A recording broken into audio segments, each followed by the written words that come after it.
I was halfway through rinsing the dishes when I heard the knocking again.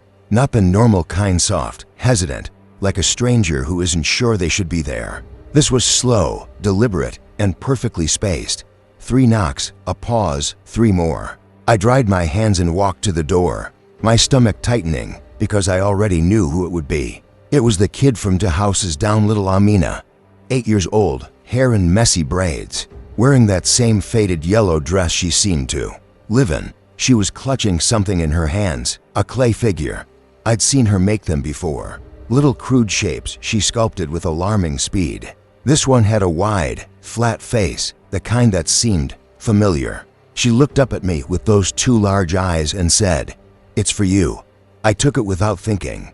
The cool clay dampened my palm and frowned. The doll had my hair, my eyes, my mouth.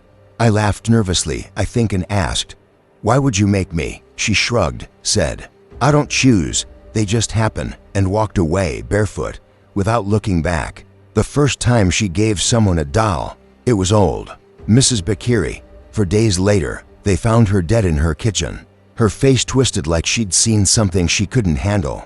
At the funeral, Amina was there, holding the same doll she'd given her, now baked hard in the sun. Placed on the coffin, people whispered. I told myself it was just bad timing, but now it was me. I set the doll on the counter and stared at it. While I made coffee, the longer I looked, the more wrong it seemed. Not just the resemblance, it was the expression. My mouth was downturned slightly, my eyes wide. I tried to laugh it off, but a prickling had started under my skin. That night, I dreamed of clay, thick, heavy, wet clay pulling at my hands, forcing me to mold a shape I didn't want to make. In the dream, I kept hearing a voice saying, one more, and when I looked up, there were rows of dolls staring at me, every one of them dead-eyed and cold. I woke with my heart slamming. The doll was on my nightstand. I hadn't put it there. I live alone. By mid-morning, I decided to take it back to her. She was in the yard, kneeling in the dirt with a lump of red clay, her fingers moving quick and sure. I don't want it, I told her. She didn't even look up. You can't give it back, she said flatly. It's yours now. What does that mean? I asked, trying to keep my voice steady. She finally glanced at me, tilting her head. It means you'll see them soon. You'll remember. I felt a wave of heat rush over me. See who? I demanded. She just pushed her hands deeper into the clay. I left before I could lose my temper. The next day, it started. It was at the market. I was picking tomatoes when I saw a man across the aisle staring at me. I mean, really staring, like he was memorizing my face. His clothes were wrong for here too, heavy to formal, like from another decade, and his skin was pale, almost gray. I turned away, but when I looked back, he was gone. That night, I woke up with the taste of dirt in my mouth. My hands were covered in it, and my nails were caked with something darker. I ran to the bathroom, scrubbing until my skin burned. The doll was in the sink, streaked with mud. On the 4th day, I saw another one, a woman this time, by the old stone bridge. Her dress was soaked, her hair plastered to her face.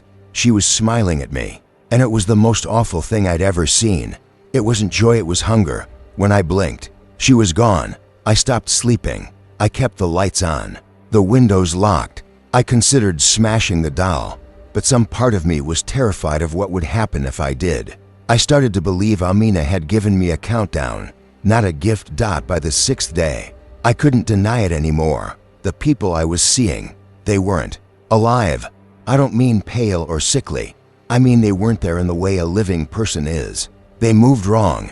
Their eyes didn't blink, and each one, I realized, looked at me the same way, like they were waiting. I decided to confront Amina again. Her mother answered the door, looking exhausted. When I asked for her, she said, "She's not here." I glanced past her into the house. There was no furniture, no sound, nothing. Like no one had lived there in years.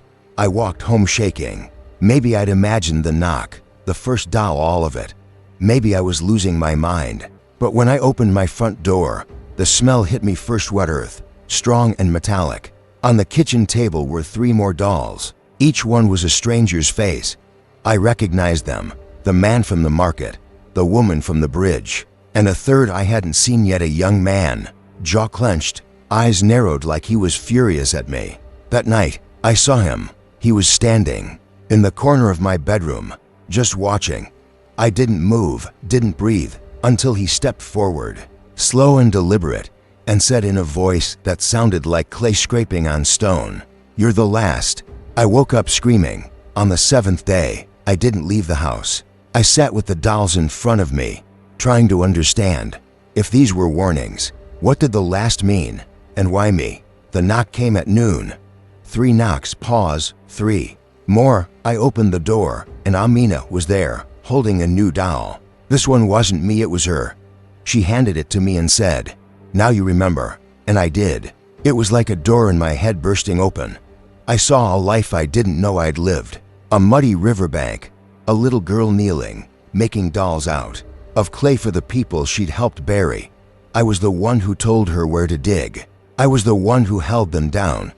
We had done it together, in another time, another place. She smiled at me, the same way she must have smiled then, and said, "It's your turn now."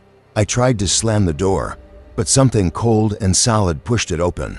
They were all there. The man, the woman, the furious young man, standing silent in my yard, blocking every path. Behind them, more were coming. Amina stepped inside, closing the door behind her. She picked up my doll from the table, held it in both hands, and began pressing her thumbs into its face. I couldn't move. I couldn't speak. I could only feel the pressure in my skull, the heat in my eyes, the taste of clay filling my mouth. The last thing I saw before everything went black was her setting the doll beside the others. My own face staring back at me, mouth frozen open in a scream. I woke up by the river. Not the one near my home. This was darker, wider, unfamiliar. The air was thick, the ground under me damp, and in front of me was a lump of clay. My hands started moving before I could think, shaping it, forming the lines of a face. When I was done, I saw it clearly. Amina's face. She was gone, and I knew. Then, with a calm that was almost relief, what I had to do. I had to find someone to give it to, someone who wouldn't know what it meant until it was too late. Story number 2. I was 10 years old the first time. My grandfather told me to stay away from the quarry. He didn't shout. He didn't threaten.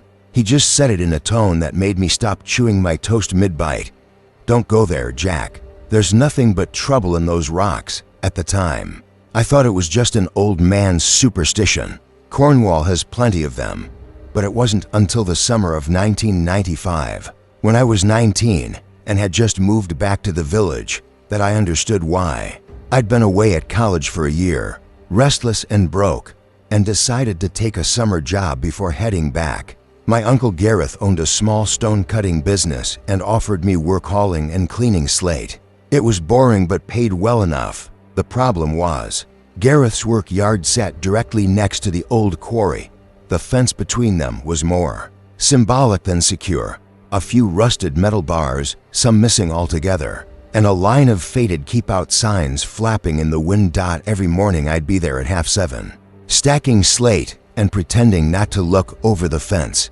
The quarry was like a deep wound in the earth, terraced sides plunging into shadows. It had been abandoned since the 1960s, when a series of rockfalls made it too dangerous to operate. Locals whispered about accidents, but no one talked about the worst one, the one my grandfather always avoided mentioning. I didn't press him. He was gone now anyway.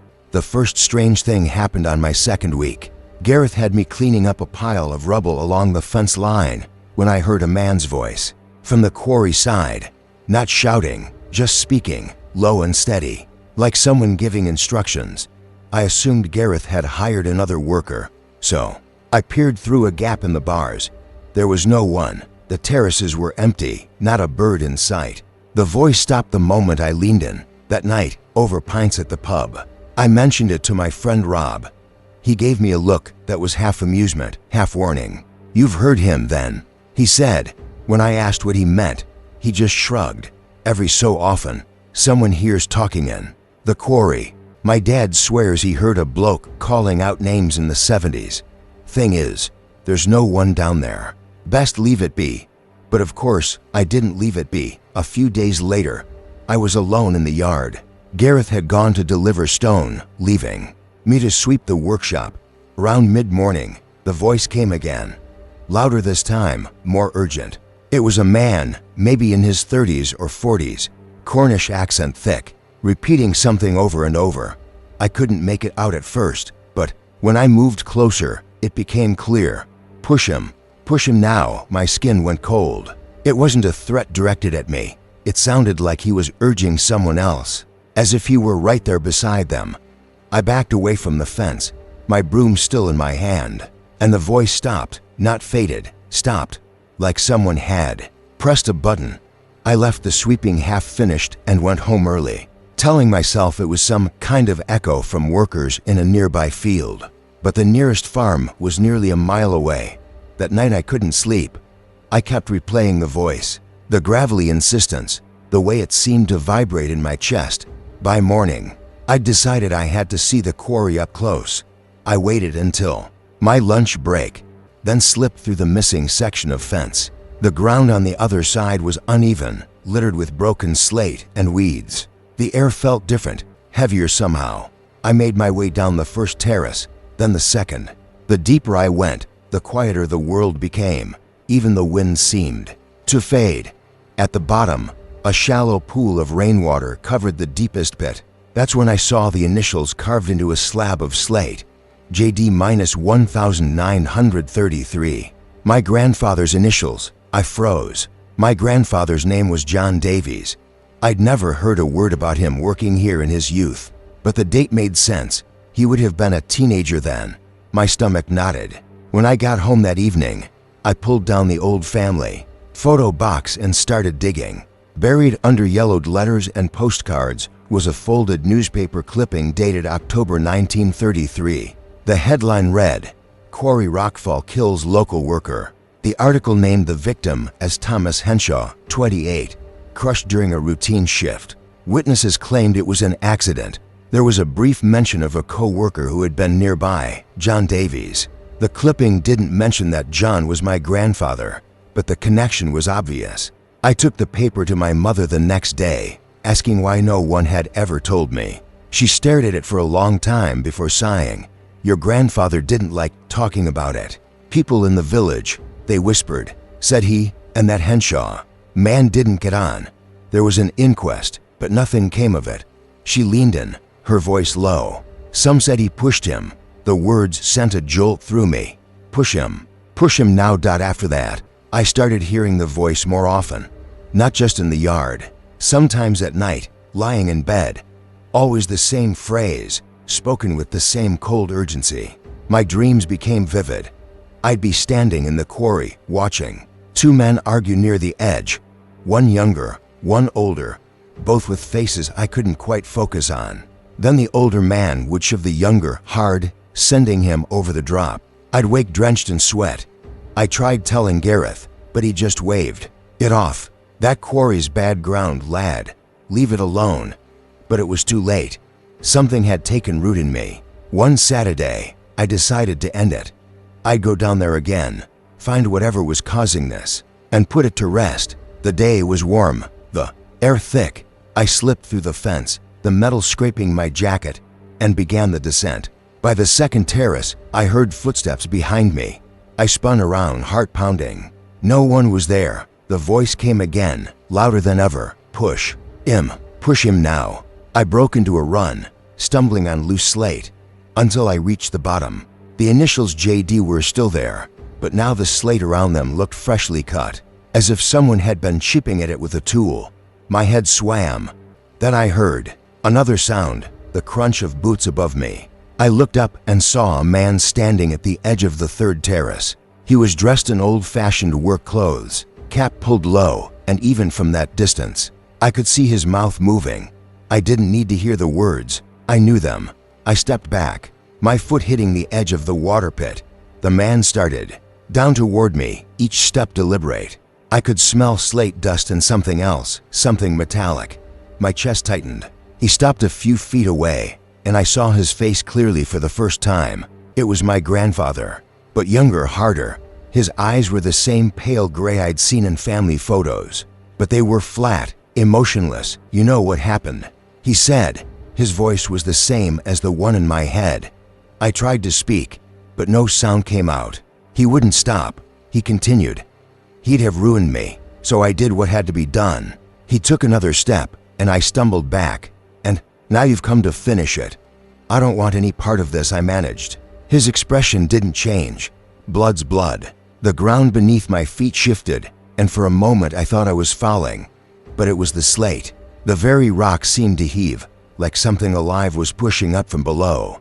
I turned and scrambled up the terrace, my hands tearing on sharp edges. Behind me, his voice grew fainter but no less urgent. Push him now. I didn't stop running until I was through the fence and halfway down the road. My hands were bleeding, my breath ragged, and my heart felt like it was trying to escape my chest. I quit working for Gareth the next day, told him I couldn't be near the quarry. He didn't ask why. For weeks afterward, I avoided that part of the village, but the dreams didn't stop. In them, I'd feel a hand on my shoulder, hear the scrape of boots on slate, and wake to find my sheets twisted around me like a shroud. Finally, I decided to do what my mother never had. I went to see the Henshaw family. The last surviving relative was an old woman named Margaret, living in a small cottage on the edge of the village. She listened quietly as I told her everything. The voice, the initials, the man I'd seen. When I finished, she sat back and nodded slowly. Tom was my uncle, she said. He was a good man. People said your grandfather. Well, you know, but nothing was ever proved. She leaned forward, her eyes sharp despite her age. If he's speaking to you, it's because he's not at rest, and neither is my uncle. What am I supposed to do? I asked. She took my hand. Don't go back there. Whatever's in that quarry, it's theirs, not yours. I left feeling both relieved and unsettled. Relieved because she didn't blame me. Unsettled because she was right. The quarry wasn't mine to fix. That was nearly 30 years ago. I've kept my distance, but sometimes when the night is very still, I think I hear it again. Not as loud now, more like an echo carried on the wind. 3 words over and over, and every time, without meaning to, I find myself looking over my shoulder because I know that voice, and I know it's waiting. Story number 3. I opened my mouth to sing, and the note that came out wasn't mine. It was low, steady, and weighted with an accent I'd never heard before, like the words had been shaped centuries ago. Everyone in the choir froze, even Astrid, who never stopped for anything, lowered her sheet music and stared at me. I pretended not to notice and kept my eyes on the conductor, but my throat felt wrong, thick, like I'd swallowed ice. When rehearsal ended, no one said anything, but I could tell they were whispering behind me. I walked out into the hall, my bag over my shoulder, and nearly bumped into Marcus, our choir master. He didn't smile. He just asked, "Do you know what you were singing?" I told him it was just Latin from the hymn. He shook his head. No, that wasn't the hymn. That was something else. Old Norwegian, 17th century. I laughed like he was joking, but my skin prickled. I didn't even know there was an old form of Norwegian. That night, I couldn't sleep. Every time I closed my eyes, I saw faces in the pews, men and women, pale from candlelight, staring at me as though I'd done something unforgivable. And in the dream, I wasn't me. I was taller, broader, my hands rough from work. My voice was the same one that had come out during rehearsal. I woke up sweating, with the strange words still in my mouth, and when I whispered them, they made me shiver. The next day before rehearsal, I found myself standing outside the church alone. Tromsøk's Domkirke looked ordinary enough, but I couldn't stop staring at the door to the basement. It was locked with a heavy iron latch. I had never been down there. I didn't even know what was under the church. I tried to walk away, but something pulled at me, not like curiosity, more like remembering where you left something important. That during warm-ups, it happened again. We were singing Ave Verum Corpus, but halfway through, I switched into that other language. I didn't mean to. It just took over. The others stopped singing completely this time, and Marcus slammed the piano lid shut. "Enough," he said. "Everyone out. Except you." My chest tightened as the others filed out, whispering. Marcus sat down across from me. "Where did you learn that chant?" I told him I didn't know. He rubbed his face. I've heard those words before. The old records say they were sung by Pastor Eirik Halvorsen. He was executed right here in this church in 1682. I felt cold all over. Executed. Why? He hesitated. His congregation accused him of heresy. They killed him in the basement. I should have walked away right then. But instead, I asked him what the chant meant. He said it was a prayer for mercy for those who had condemned him. And the strangest part, Marcus said no one else in the room had heard the same melody to them. It was just me mumbling something low and unsettling. Only he recognized it. The dreams got worse that week. I would feel a rope cutting into my wrists, the cold damp air of stone walls, and hear the shuffling of feet above me, like people gathering for a service. Every time, the dream ended with the sound of my own neck snapping. I woke up once to find myself standing at the foot of my bed, my hands clasped in prayer, whispering in that old voice. I stopped eating. My parents thought I was sick. I told them I had extra rehearsals, but instead I went to the church basement door every evening and just stood there, feeling that pull. On Friday, I found the door ajar. I didn't even think. I just went in. The stone steps were slick, my breath turning white in the air. There was no light except from a tiny barred window near the ceiling, and it didn't reach far. The smell hit me first, damp earth, old wood, and something metallic. I found a small room with a beam across the ceiling. Rope fibers still hung from it. My stomach clenched so hard I thought I'd be sick. I touched them, and instantly I was somewhere else, standing on a stool, hands bound, hearing voices chanting below. Only it wasn't the congregation praying for me. It was them accusing me. Their voices rising like knives. I knew them. I knew their faces. I knew what each one had whispered about me before the trial. When I came back to myself, I was on my knees, my fingers bleeding where the rope had bitten them. I backed away, shaking, and hit something solid. Marcus. He had followed me. You weren't supposed to see this, he said quietly. This is where they did it. The records say they sang with him until he died. I asked him why he brought me here if he knew. He just looked at me for a long time and said, because I think you're him. I wanted to laugh, but the words wouldn't come. Because deep down, I already knew it was true. Every time I sang that chant, it felt less like I was remembering and more like I was continuing something I'd left unfinished. Marcus told me the congregation back then hadn't just killed Pastor Halvorsen for heresy. They believed he was hiding something beneath the church. Gold, relics, maybe documents. None of it was ever found. The next Sunday, I skipped service, but I couldn't stay away. By evening, I was back at the basement door. I had Marcus's spare key. I'd taken it when he wasn't looking. This time I brought a flashlight. I went past the rope beam deeper into the basement. The floor was uneven, packed dirt in some places, stone in others. In the far corner, I saw a patch of earth that looked different, smoother, like it had been disturbed. My heart thudded. I dropped to my knees and started digging with my hands. It took nearly an hour before my fingers hit something hard. A small, rotted wooden box. The hinges crumbled when I touched them, and inside was a stack of folded parchment, bound in string. The writing was dense and sharp, in the same old language I'd been singing. As soon as I saw it, I knew what it was. My sermons. My last words before they silenced me. I couldn't read them fully, but I understood enough to feel my chest tighten. These weren't heretical. They were warnings about something in the town. Something evil wearing the face of faith. I don't know how long I sat there, holding those pages. Long enough that I didn't hear the footsteps until they were right behind me. I turned, and Marcus was there, but his face was wrong. Hard, cold, like the faces in my dreams. He stepped closer, and I understood. His family, the ones who had owned the land since before the church was built. The ones who had accused me. You weren't supposed to find those, he said, his voice echoing off the stone. You were supposed to stop singing, but you wouldn't stop. Would you? Just like before. He took a step toward me, and I backed into the wall. He didn't rush. He didn't have to. Last time, it took the whole town to bring you down. This time, it's just me. I tried to run, but he caught my arm and shoved me against the beam. My head hit wood, stars bursting in my vision. I felt the rope before I saw it, coarse old, maybe the same one from before. My throat closed as he looped it over the beam. They say history repeats itself, he said quietly. Let's see if it's true. The air burned in my lungs as he tightened the rope.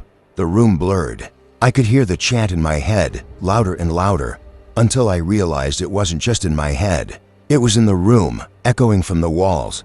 And it wasn't just my voice. There were dozens, hundreds, all around me, the same congregation that had condemned me, now singing for me. The rope slackened. Marcus stepped back, looking around in panic. The voices grew deafening. A wall of sound.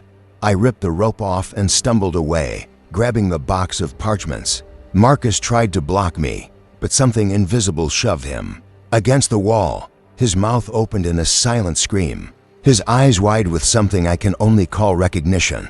The air felt thick, like the whole room was holding its breath. Then the voices stopped. Just stopped. I didn't wait. I ran up the stairs, out into the night, and didn't stop until I was home. I locked the door and hid the box under my bed. I haven't seen Marcus since. He hasn't come to rehearsals. People say he left town. I don't believe them. Sometimes at night, I still hear the chant, not in my dreams, but faintly, as if it's coming from somewhere under the floorboards. I've started reading the parchments, slowly teaching myself the language. They tell the truth about what happened in that church, and about the people who made sure it stayed buried. I think they know I have them now. The other night, I woke up standing in front of the mirror, speaking in that old voice again, only this time, I wasn't praying. I was promising that this time, I would finish what I started. And when I went to rehearsal yesterday, the others stopped singing halfway through and looked at me. Not scared this time, just listening. I think they heard it too, the other voices, faint but growing stronger. I don't know if that means I'm taking them with me into whatever comes next, but I know one thing, the choir isn't frozen anymore. It's waking up. Story number 4. I was halfway through the Jib River Road when I decided to stop in Kununurra. It wasn't planned.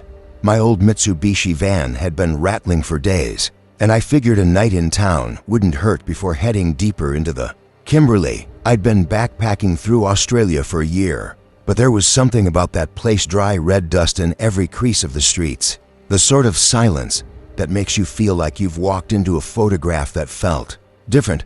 I parked near a caravan park and started walking, just to see what I could see. That's when it hit me, as sudden as someone whispering directly into my ear, "Bloodwood Trail." I froze. I'd never heard of it before, but I could picture it in my head, a narrow path cutting through scraggly bushland, lined with twisted, red-barked trees, and I knew, without question, that I'd walked it before. Not as me, but as someone else. The images kept coming. A hot sun pressing against the back of my neck, the smell of cattle, footsteps behind me, fast and heavy.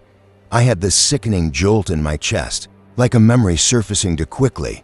I didn't tell anyone that night, not even the woman at the caravan park who asked why I looked so pale. By the next morning, it was worse. Every time I closed my eyes, I saw the same scene, me though it wasn't my face standing over a patch of earth, pointing out hoofprints to a man whose face I couldn't see.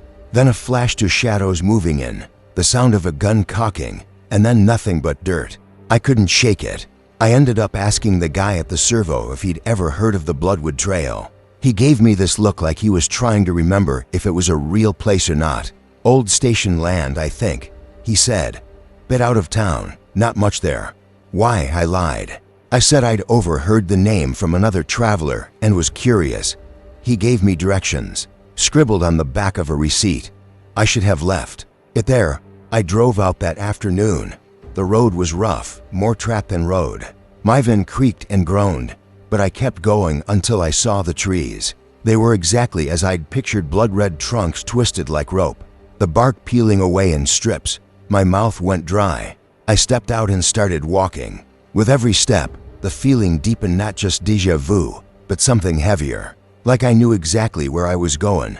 The trail curved to the right, then dropped into a shallow gully, and I knew before I reached it that this was where it happened. My knees buckled. I put my hand on the ground and felt this strange heat rising from the soil. That's when the wave hit like being punched in the head with someone else's memories. I saw myself as a stockman, early 40s maybe, skin darkened from the sun, a wide-brimmed hat pulled low. I was following cattle tracks for the station owner. We were tracking strays that had been stolen, or so I thought. But there was no owner behind me, only two men with rifles. I turned, confused, and that's when one of them raised his gun. I remember thinking not fear, not surprise, just, so this is how it ends. Then the crack of the shot and falling forward into the dust. I stumbled back into myself with my heart racing and bile in my throat. I was gasping so loud I didn't hear the ute, until it was almost beside me. The driver was an older man with skin like leather, maybe in his 70s. He leaned out the window and asked what I was doing. I told him I'd taken a wrong turn hiking. He stared at me for a long time, then said quietly, "This isn't a place you just end up at." He offered me a lift back to town. I got in, still shaking, as we drove. He asked if I'd seen anything out there. I hesitated, then told him carefully that I'd had some strange memory about someone being shot there. His grip on the wheel tightened. He said his father used to talk about a tracker who'd been killed on that trail during the war. Years. Rumor was it had to do with cattle theft, but nothing was ever proved. No body was found. Back in town, I couldn't let it go. That night I wrote down everything I could remember, not just from the trail, but from dreams I'd been having since I was a kid. Dreams of wide open land, the metallic taste of dust in my mouth, and a name, Jimmy. I never thought much of it before. Now I wondered if that had been my name then. The next day, I went to the local police station. I didn't know what I was expecting, maybe for them to laugh me out the door. But the constable on duty didn't. He listened. When I told him about the gully and the exact spot I'd stopped, he frowned and said they'd searched that area years ago after a missing person case, but nothing had come up. I offered to take them back out there. 2 days later, I was in the back of a police Land Cruiser with 2 officers. We reached the trail, and I led them straight to the gully. I didn't need to think. My feet just knew the way. I stopped at a patch of cracked earth and said, "Here." One of the officers knelt, brushed away the dirt, and called for the forensic team. Within an hour, they'd found human remains, boots still intact, bones bleached but solid. There was a bullet hole in the skull. DNA testing took weeks, but when the results came back, they weren't from any missing person in recent records. What they did match partially was a man listed in old station ledgers as James Ward.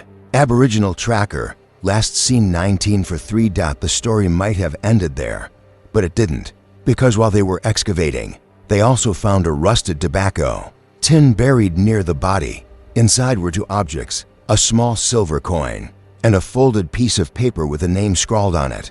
The name was the same as one of the men who'd been reported missing just last year. That's when things got ugly. The police traced that name to a family still living in the region, descendants of station owners from the 1940s. One man in particular, a grandson, was questioned in connection with the more recent disappearance. Apparently, his grandfather had been whispered about for years, suspected of being involved in more than one killing on the old trails. No charges had ever stuck. I should have felt vindicated, like I'd helped solve something. But instead, I started feeling watched.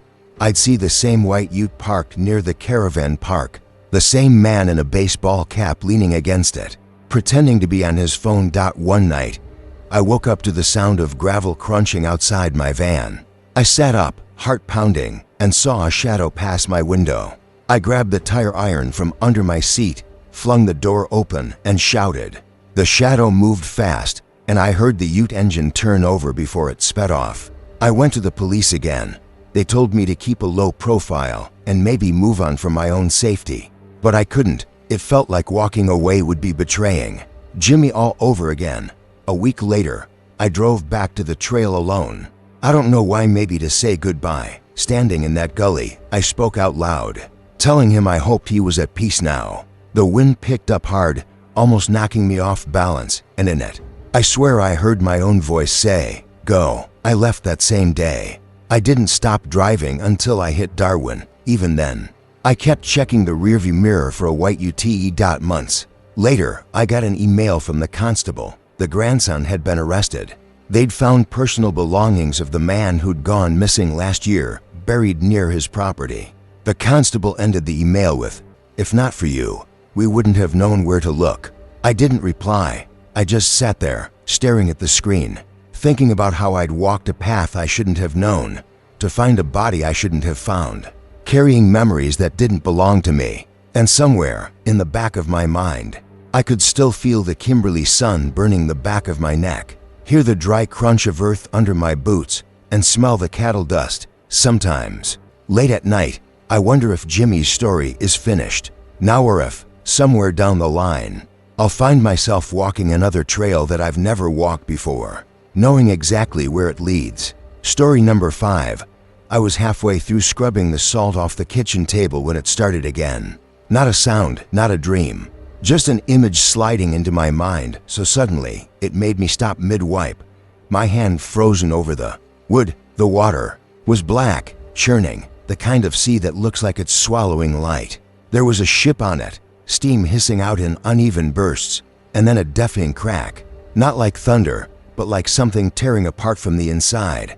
I could see people, their mouths open wide, but I couldn't hear them. That's how it always was, silent, except for the hiss of steam and that awful ripping noise. "Are you all right?" Tom's voice came from the doorway, and I jerked like I'd been caught doing something wrong.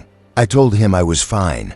It wasn't the truth, but after weeks of these visions, I'd learned there was no point telling him again. He'd chalked it up to being isolated here, to the monotony of tending the lighthouse. He didn't see the faces. He didn't feel the way my lungs burned in those moments, like I was drowning right alongside them. That it had started in May, 3 weeks after we arrived in Invercargill to take over the lighthouse keeper's post. The first time, I'd been standing near the supply shed when a sharp smell of coal smoke filled my nose. Even though there was no fire anywhere, I closed my eyes and saw the ship.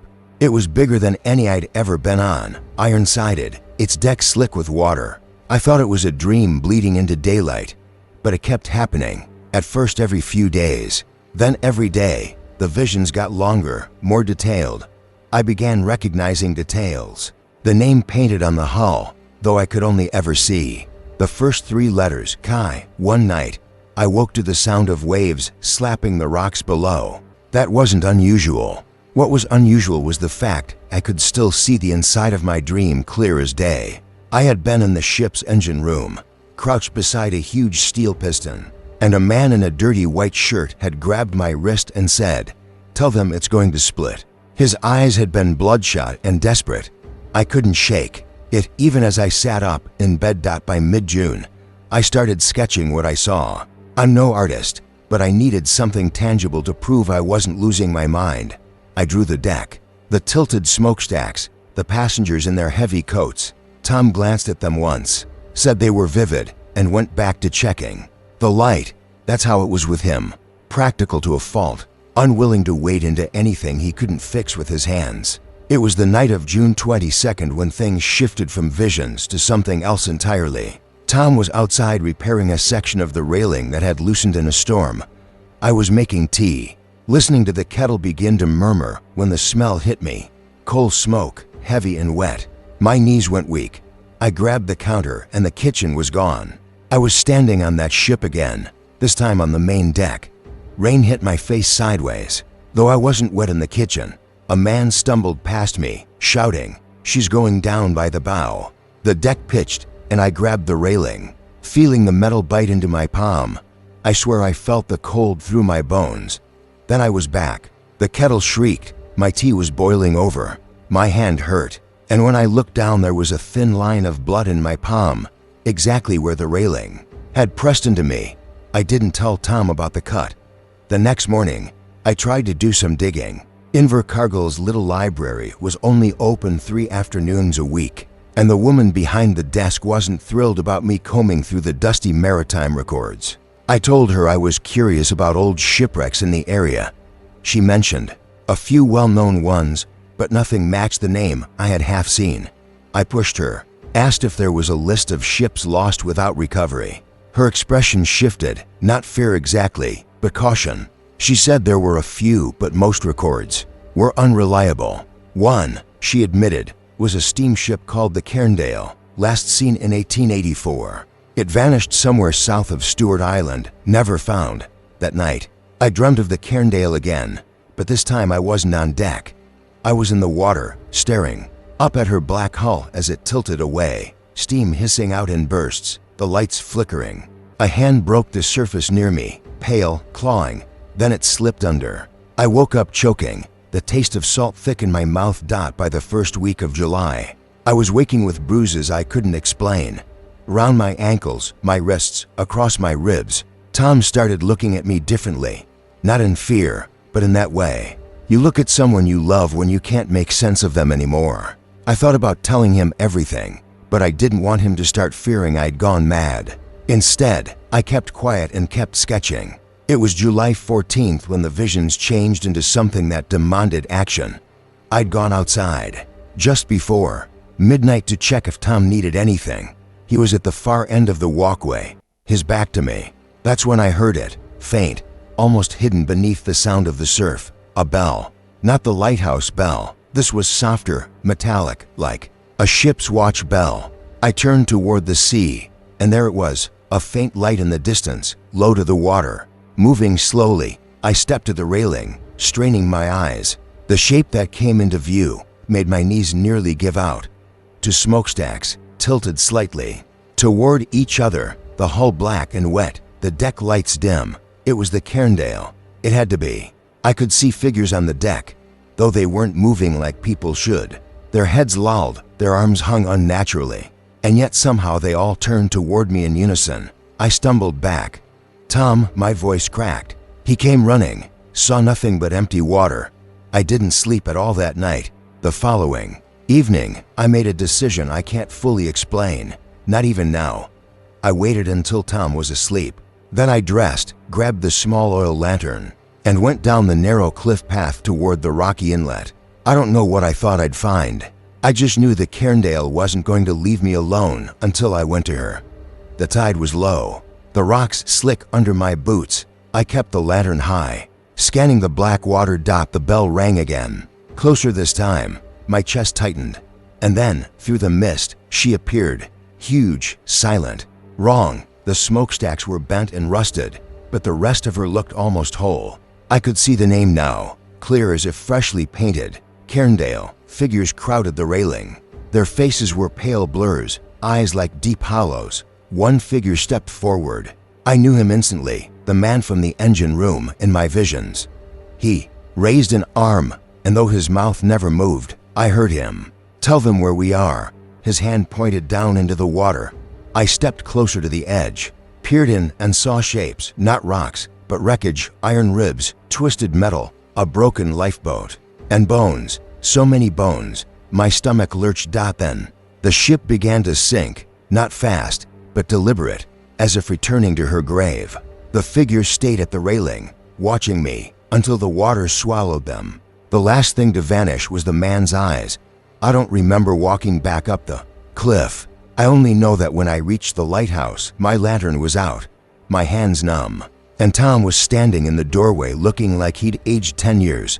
I told him everything, every vision, every cut, every bruise. I told him about the wreckage in the inlet.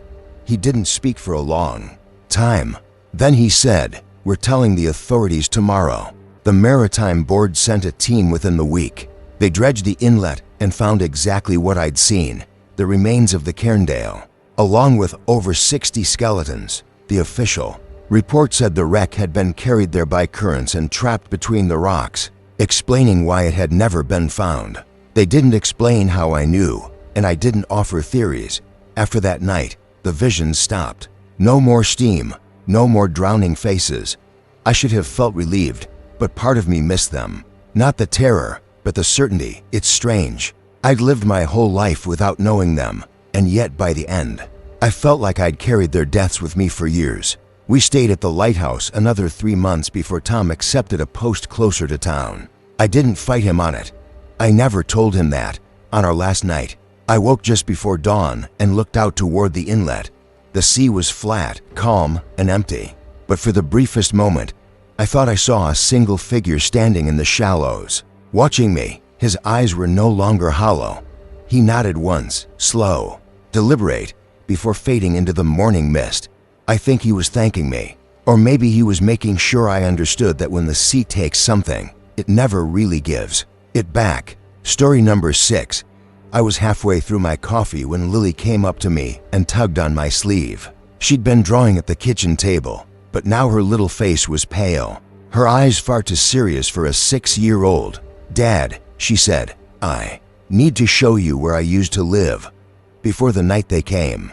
I laughed at first because it sounded like a line from one of the creepy cartoons she sometimes watched, but she didn't laugh with me. She just stared, unblinking, like she was waiting for me to take her seriously. When I asked her what she meant, she said, "It's in the trees, the ones with the soft skin. There's a path, and then the house." They didn't like me singing. The phrase soft skin confused me until she described peeling bark and sweet-smelling flowers, and I realized she meant some kind of orchard. We'd only been living in Karakari for a year, and I didn't know much about the outskirts, but her certainty unsettled me. She told me the way there in a tone to matter-of-fact for make-believe, like she was giving me driving directions to the grocery store. My wife thought it was just a child's imagination, but something about the way Lily said before the night they came gnawed at me that the following Saturday she insisted we go. She was dressed before sunrise, sitting by the door with her tiny backpack like she was waiting for a bus. She told me to drive towards the river and take a turn I'd never noticed before. The further we went, the rougher the road got, and soon I realized we were heading somewhere abandoned. When she told me to stop, there was nothing around, except tall grass and a line of old citrus trees stretching off into the distance. "This way," she said, stepping onto a faint track between the trees.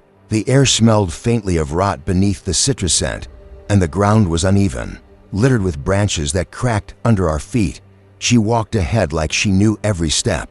I kept asking her how she knew this place, and she kept answering, "Because I was here before." After a few minutes, we reached a clearing.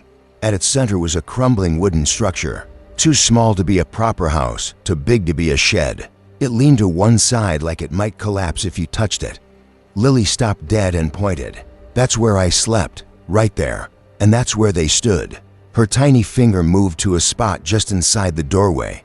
I asked who she meant, and she whispered, "The people who wore masks. They smelled like smoke." I felt the first true spike of unease then. It wasn't just her words, it was the way she said them, the way her gaze was fixed on something only she could see. I crouched down beside her, told her we should head back, but she shook her head. "They buried it here. They didn't want anyone to find it." She walked to a patch of earth near the far side of the building. I followed reluctantly. The soil there was uneven, a slight mound overgrown with weeds. When I asked her what it was, she answered without looking at me. "Me." I swear the world tilted for a moment. I grabbed her hand and told her we were leaving right then, but she pulled free and crouched down, running her fingers through the dirt. She started humming, a slow, eerie melody I'd never heard before. It didn't sound like any lullaby or children's song. It was too deliberate, too mournful. I didn't know what else to do, so I called my wife and told her where we were. She thought I was overreacting, but something in my voice must have gotten through because she said she'd meet us there. While we waited, Lily kept brushing away dirt until her fingers hit something solid. I knelt beside her and scraped at the soil with my hands. Within minutes, we uncovered what looked like a piece of cloth, old, dark with age. When my wife arrived, I expected her to tell me to stop, but when she saw the fabric, she froze. We dug a little more, and then my hand hit something hard and smooth. It wasn't a rock. I pulled it free, and my stomach dropped. It was a small human skull. We called the police immediately. They came within the hour, sealed off the area, and began a full dig. Lily sat quietly in the back of our car, watching them work. She didn't cry or act frightened. When an officer asked her how she knew about this spot, she just said, "Because that's where I was before." The next day, detectives came to our house. They told us they'd found remains of at least 4 individuals, all small, likely children, along with strange wooden symbols buried with them. The structure in the clearing, they said, had been part of an old orchard property abandoned in the late 1970s. There were rumors in town about a fringe religious group that had lived there briefly, but nothing was ever proven. The group vanished overnight after a fire destroyed the main farmhouse. No charges, no survivors. When they asked Lily for more information, she described the night in simple, haunting detail: the smell of smoke, people chanting in low voices, the masks, the way the air shook when they spoke. She said she remembered lying on the ground, unable to move, while someone pushed the air out of her. She told them she saw others lying still nearby. Then she said, "And then I came back as me." The detectives exchanged glances but didn't press her. They told us they'd keep us updated, but weeks passed without news. Meanwhile, Lily's behavior changed. She stopped playing with her toys. She wouldn't sleep in her own room. And every so often, she'd sing that same melody under her breath. One night, I asked her about the song. She said, "It keeps them away. They don't like when I sing." When I asked who they were, she replied, "The ones in the masks. They're still in the trees." I didn't want to believe her, but I started noticing things when we drove past the orchard road. Shapes in the distance that seemed to shift between the trees. The faint smell of smoke on days when no one was burning anything. My wife said it was my imagination feeding off what Lily had told us. But even she stopped going that way after a while. 2 months later, the police called. They'd identified one of the children from dental records, a girl named Maren who had gone missing in 1974 from a small town on the South Island. Her parents were long dead, but an uncle came forward. He told police that the family had suspected a cult operating in the far north had taken her, but there had never been enough evidence. When I heard the name, I froze. Lily had never said it to me, but once, in the orchard, she'd whispered something I couldn't quite catch. I thought she was saying Mary. Now I wondered if it had been Maren. I didn't tell the police that. I didn't want them thinking we'd coached her. But that night, I asked Lily if she knew the name Maren. She looked at me for a long time, then said, "That's who I was before." After that, she wouldn't talk about it anymore. She went back to playing sometimes, but there was always a distance in her eyes, like part of her was somewhere else. One afternoon, nearly 6 months after we'd found the orchard, I was in the garage when she came in quietly. She said, "They're angry," we told. I asked who. She didn't answer, just put her small hand in mine and squeezed. "Don't go back there, Dad." Not even to drive past. I promised her I wouldn't. I kept that promise, though I sometimes dreamed of those citrus trees, their bark peeling like skin, and of shadows moving in the spaces between them. The investigation eventually went cold. No arrests, no leads beyond the remains. The detectives admitted off the record that they believed the cult had help from locals, people who'd kept quiet for decades. Life went on, but there was a weight in our house that hadn't been there before. Every so often, I'd hear that melody from her room, slow, low, almost like a hum. Once, I walked in without knocking, and she stopped mid-note, looking guilty, like I'd interrupted something important. Years later, when Lily was a teenager, we were driving near the outskirts of town. She was quiet, staring out the window, and I realized too late we were approaching the turn toward the orchard. My hands tightened on the wheel, but before I could say anything, she spoke. "They're still there," she murmured, "but they can't hurt me now." I didn't ask how she knew. I didn't want to, but I noticed she was smiling faintly, like she had the upper hand. That night, she came into the living room and sat beside me. "I think Maren's gone now," she said. Softly, she wanted to be found. That's why I remembered. I asked her if that meant the others could be found too. She hesitated, then shook her head. "No, the others are still hiding. They don't want to come back." We never spoke about it again. Sometimes I think about the orchard, about the mounds of earth and the strange wooden symbols, about the people who wore masks and smelled of smoke. I think about my daughter, my 6-year-old, matter-of-fact daughter, leading me straight to a decades-old grave. And I wonder if somewhere in those trees, unseen and waiting, the others are still lying there, silent, refusing to come back. Story number 7. I was halfway through shaping the stem of a vase when I realized my hands weren't moving the way I wanted them to. They were faster, steadier, almost like they belonged to someone else.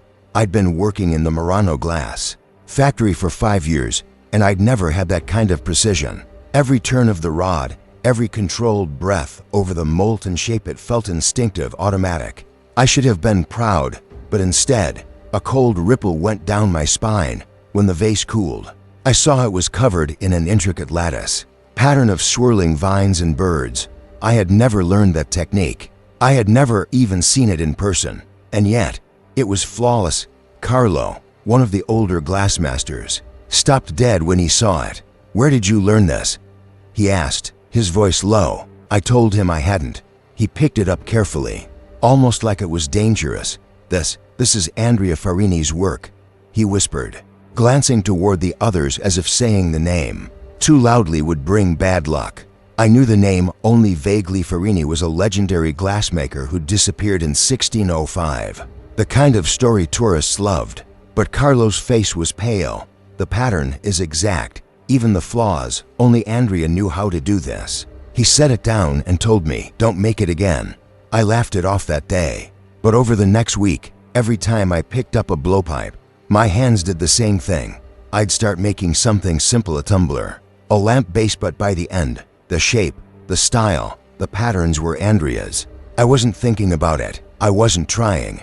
It was like my muscles knew what to do without me, and each time I finished a piece, I'd feel drained, lightheaded, as if I'd been working for hours without a break. The strange part was that my memory of making it was blurry, like trying to recall a dream. Word spread in the workshop. Some of the younger guys thought it was a good joke calling me Andrea and bowing when I walked past, but others, especially the older men, avoided me. I caught them whispering and making the sign of the cross. One night, over a beer after work, my friend Luca told me the rest of the Farini story. Andrea had been a brilliant but obsessive craftsman, constantly experimenting with new methods. He was found one morning slumped over his furnace, his hands charred black. But when they tried to move him, his body crumbled to ash. The legend said he'd made a pact to live on through his work, and that every few centuries, he'd return to finish what he'd started, taking over the body of another glassmaker. I told Luca it was ridiculous, but the look on his face stayed with me. Things got worse when Carlo stopped coming to work. He'd been my mentor, the one who'd taught me how to control heat and breath, and now he was just gone. I tried asking around, but people dodged the question. Then one evening, as I was closing up, I saw him in the alley behind the factory. His hair was wild, his eyes sunken. He grabbed my arm hard enough to bruise. "You have to stop," he said. "Every piece you make, it gives him more of you. When he's strong enough, he'll take all of you." I tried to pull away, but his grip tightened. "Burn it all," he hissed, "before it's too late." Then he let go and walked off into the dark. That night I couldn't sleep. I kept thinking about Carlo's words, about the way my hands moved without my permission. I decided to test it. I took a fresh rod, lit my own small furnace at home, and forced myself to make something ugly, just a shapeless blob of glass. But halfway through, my breathing slowed, my shoulders relaxed, and my hands started turning the pipe in smooth, perfect rotations. When I realized I was making another Farini piece, I panicked and shoved it into the furnace, smashing it against the bricks until it collapsed into molten lumps. For a moment, I felt a wave of anger, not my own, but deep and sharp, like someone screaming in my head. The next morning, the factory smelled faintly of smoke. Though no one else seemed to notice, the other workers were silent, barely looking at me, at my station. Instead of the blank steel worktable, there was a finished vase, Farini style again, only this time with something I'd never seen before. The swirling vines formed the shape of a man's face. My face. I hadn't made it. At least, I didn't remember making it. But my tools were laid out exactly as I left them. I asked Luca if he'd done it as a joke, but he just shook his head and muttered something about bad omens. That day, I decided to destroy everything. I stayed after hours, locking the doors, and carried each of the pieces I'd made over the past month to the furnace. One by one, I smashed them against the floor and swept the shards into the fire. The heat burned my face, but I didn't care. I wanted all of it gone. Halfway through, I heard a whisper behind me, not from a person, but from inside my head. It was speaking in Venetian dialect, old and fluid, and though I couldn't translate every word, the meaning was clear. You are mine. My arms felt suddenly heavy, like they didn't want to move. The rod in my hand seemed to fight me. Turning toward the workbench instead of the furnace, my body was obeying something else. I dropped the rod and staggered back. My vision swam, and I saw, just for an instant, a man standing at the far end of the room. His apron was scorched, his hair tied back, his eyes bright and unblinking. His mouth moved, and though I couldn't hear the words, I felt them inside my chest. "We are the same." I blinked, and he was gone, but the rod was still warm in my hands, though I didn't remember picking it up. I tried to leave, but the key jammed in the lock. Behind me, the furnace roared louder, the flames flaring as if fed by something unseen. I thought of Carlo's warning, of him telling me to burn it all. So I forced myself back to the table and gathered the last 3 vases. As I lifted them, I realized they were heavier than glass should be. The patterns weren't just vines now, they were twisting like living things, the glass almost pulsing. In my hands, I shoved them into the furnace, ignoring the feeling that I was hurting someone. The heat seared my skin, but I kept pushing until they melted into formless lumps. The whispering stopped. My arms went limp. I staggered outside, gasping in the cool night air. When I finally got home, my hands were blistered and raw, but they were my own again, or so I thought. For the next week, I avoided the factory. Luca came by once, asking if I was sick. I told him I was done with glassmaking for good. But 2 nights later, I woke to the sound of my furnace roaring in the workshop. Downstairs, I hadn't lit it. I ran down and found a new piece on the bench, a perfect Farini goblet, gleaming in the firelight. My tools were arranged neatly, and my apron was on the floor, smeared with soot. My hands were clean, but there were tiny glass cuts on my fingers. I took the goblet and smashed it in the street. Then I sold the furnace the next morning. But even without the tools, I found myself tracing patterns on paper on the kitchen table, even in the condensation on the bathroom mirror. Always the same vines, the same birds, sometimes. In the quiet moments before sleep, I'd feel the rod turning in my hands, the weight of molten glass pulling against gravity. My muscles remembered it perfectly, even if my mind tried to forget. Last month, I got a package with no return address. Inside was a vase, identical to the first one I'd ever made in Farini's style. My stomach turned when I saw the pattern vines twisting into my face, only older, more tired. Beneath it was a scrap of paper in old Venetian script. I had to ask a friend to translate it. It said, "Your hands will forget, but I will not." So now I keep my hands busy with anything but glass. I work odd jobs, fixing boats, hauling nets. But sometimes when I'm alone, my fingers twitch, rolling an invisible rod. And once, while cleaning fish, I caught myself humming an old tune I'd never learned. I know it's just a matter of time. Carlo was right. You can fight for a while, but in the end, Andrea finishes his work. And when he does, there's nothing left of you. Story number 8. I woke up choking on water that wasn't there. My heart was pounding so hard it hurt, and my nightshirt clung to me with sweat. I could still feel the weight in my arms warm, squirming, and the heavy thud of my feet splashing through water, and the sound, that horrible sound of rushing footsteps behind me. Always just close enough to make me want to scream, but never close enough to see. I lay there staring at the ceiling, trying to calm down, but the dream clung to me like a film. Over my skin, it wasn't the first time I'd had it. For 3 weeks, every night was the same. The rain, the flooding streets, the baby in my arms, and the thing chasing me. I never saw its face, just the shadow of its body, taller than any man I'd ever known. I told myself it was stress. I'd just moved to Dielat for work, and the rainy season had begun in earnest. So maybe my brain was just processing all that water and gloom. But that didn't explain the feeling I had when I woke up each time, like I'd actually been there. My legs would ache, my arms would burn from holding the baby, and the smell, damp earth and rot, followed me into the day, lingering in my nose long after I'd left the apartment. One afternoon after work, I found myself walking without thinking. My feet took me down a narrow street I'd never been on before, puddles collecting in the broken asphalt. I didn't have an umbrella, but I didn't care. My shirt stuck to my back, and my hair was plastered to my face, but I kept going, weaving through alleys, stepping over open drains, until I stopped in front of an old building. The plaster was peeling off its French colonial walls, and the wooden shutters hung crooked. It looked abandoned, but the door was ajar. I didn't mean to go in. I really didn't, but something in me said I had to. My hand pushed the door open, and it groaned like it hadn't moved in years.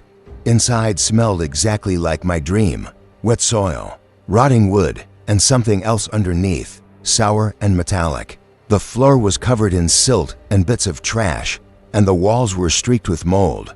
My shoes made soft sucking sounds with every step. There was a staircase at the back, leading down.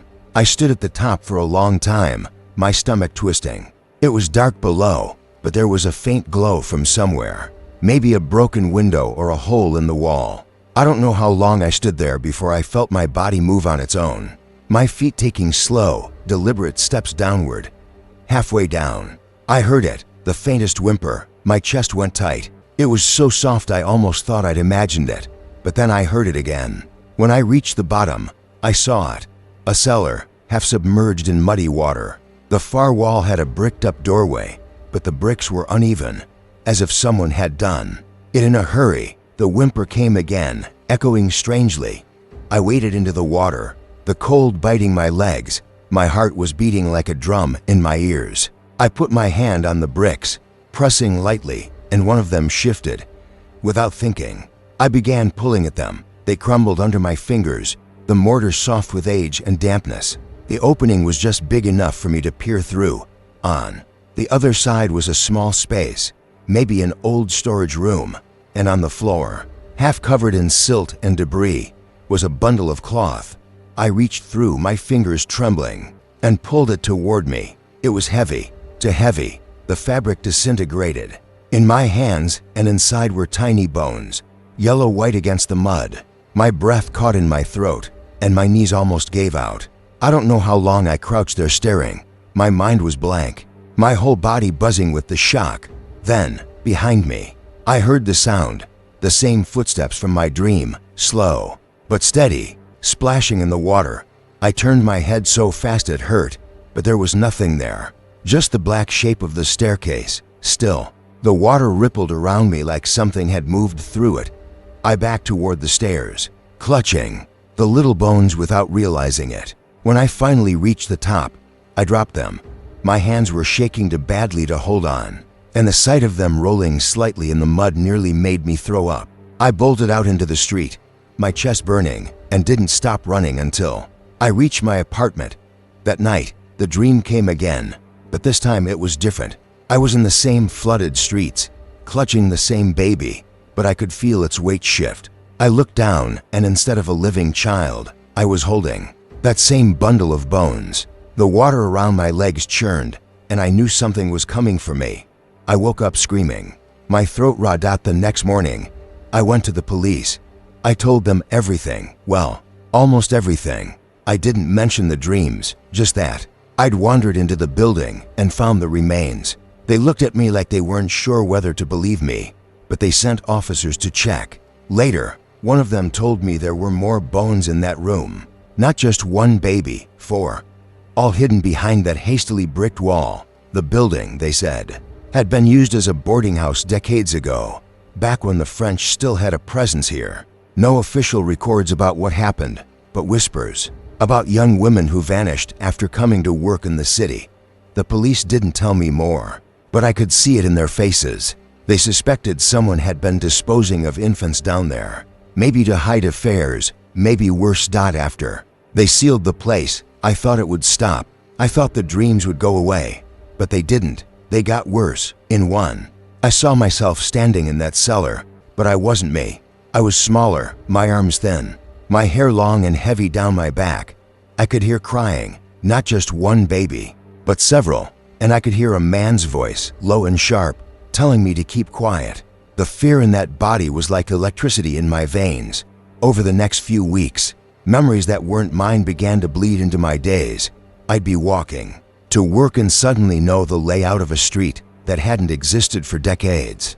I'd smell soap made from goat fat and feel a rush of disgust so strong it made me gag. I knew how it felt to have my wrists bound.